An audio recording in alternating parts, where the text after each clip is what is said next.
MP के एक highway पर ढाबे के वॉशरूम में पहुंची पुलिस। दरवाजा खुलता है, पुलिस के होश उड़ जाते हैं। वजह क्या थी? एक ऐसी वारदात जिसने एमपी पुलिस को हैरान कर दिया, या यूं कहूं कि एमपी पुलिस जो है वारदात देखकर समझ नहीं पाई कि इस वारदात के पीछे था क्या। जी हां, काफी हैरान करने वाली ये कहानी, वारदात, मर्डर मिस्ट्री। होता यह है कि ढाबा जो है वो बंद था, उस दौर में बंद हो गया था, कुछ समय से बंद था। उस ढाबे के आसपास के गांव का जो सरपंच था उसे पता चलता कि इस बंद पड़े ढाबे पे किसी गांव वाले ने बताया कि बाथरूम के अंदर से कुछ अजीब सी खुशबू, मतलब बदबू सी आ रही है। और इस तरीके की बात पुलिस को पता चलती है। पुलिस मौके पर पहुंचती है तो पुलिस के भी होश इसलिए उड़ जाते हैं कि जब बाथरूम का दरवाजा खुलता है तो वहां एक बॉडी थी। अब इसके बाद पुलिस की जांच शुरू होती है और पुलिस के सामने सबसे बड़ा चैलेंज ये था कि उस बॉडी की पहचान करना बड़ा मुश्किल था।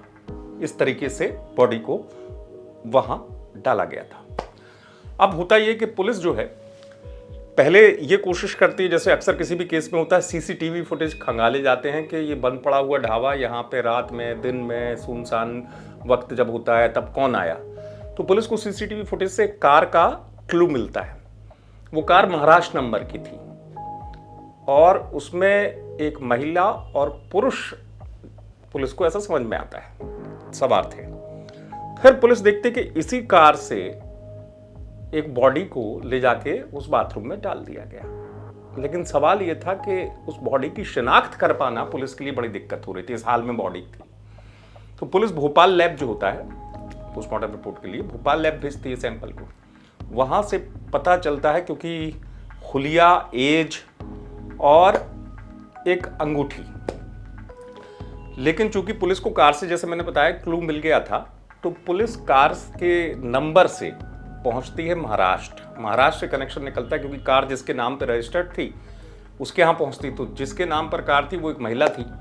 वो महिला बताती है कि मेरे पति को मेरी बेटी और दामाद लेके निकले थे इस कार से। अब यहां भी पुलिस, लेकिन सवाल ये कि जब तक रिपोर्ट आती, पोस्टमार्टम रिपोर्ट, और उसके बाद फिर पुलिस को ये कंफर्म करना था कि वही शख्स है जो घर से निकला हुआ है।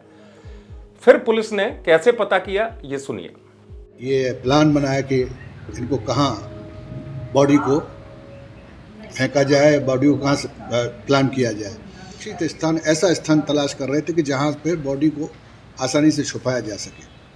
तो इसी क्रम में इन्होंने चिचांडा और जो मुल्ताई के बीच में हाईवे पर ये जो घटनास्थल का जो ढाबा था, यहाँ इसका पता किया। और यहाँ पर चूँकि वो कोरोना के समय से बंद था, गाड़ी से ले जाकर के डेड बॉडी ढाबे के पीछे में जो बाथरूम बना हुआ था, उस बाथरूम में डेड बॉडी को डाल के। तो पुलिस के पास दरअसल 2 क्लू आ चुके थे। तो कार के नंबर से पता चला कि बेटी और दामाद लेके निकले थे उस घर के का जो सदस्य था, यानी कि जो बुजुर्ग शख्स था जिसकी मौत हो गई। फिर जो रिपोर्ट आती, उसकी अंगूठी जो रहती, उस अंगूठी की पहचान पुलिस ने दरअसल महाराष्ट्र में रहने वाली उस बुजुर्ग औरत से कराई। तो उसने कहा ये तो मेरे पति की अंगूठी है। तब पुलिस को, क्योंकि बॉडी को, जैसे मैंने कहा, शिनाख्त कर पाना पुलिस के लिए बड़ा मुश्किल था। लेकिन सवाल ये था कि 300 किलोमीटर तक उस घर की बेटी को दामाद बॉडी लेकर कार में चलते रहे और उन्होंने ठिकाने लगाया ढाबे में। लेकिन वजह क्या थी? सबसे बड़ा सवाल यही आएगा कि वजह क्या थी कि एक बेटी ने अपने पति से ही पिता का कत्ल करा दिया। वजह ये थी कि वो अपने घर गई थी, माँ ने बताया था कि पिता जो है तबीयत ठीक नहीं है। अब वो घर जाती है तो पिता से पति की बहस हो जाती है और पिता और पति की लड़ाई में पति का गुस्सा बढ़ जाता है और वो इस तरीके से उसके हाथ से कत्ल हो जाता है। अब सबूत मिटाने के लिए वो अपने पति का साथ देती है और इनको जब कोई जगह नहीं मिलती तो 300 किलोमीटर दूर जाके ये बैतूल के पास बने ढाबे में बॉडी को ठिकाने लगाते हैं। फिलहाल पुलिस जो है उसको लग गए करीबन 4 महीने सुलझाने में, लेकिन वारदात सुलझाने में पुलिस कामयाब हो गई। बैतूल से आप तक खबर पहुंचाई राजेश भाटिया ने। आप देखते रहे एमपी तक।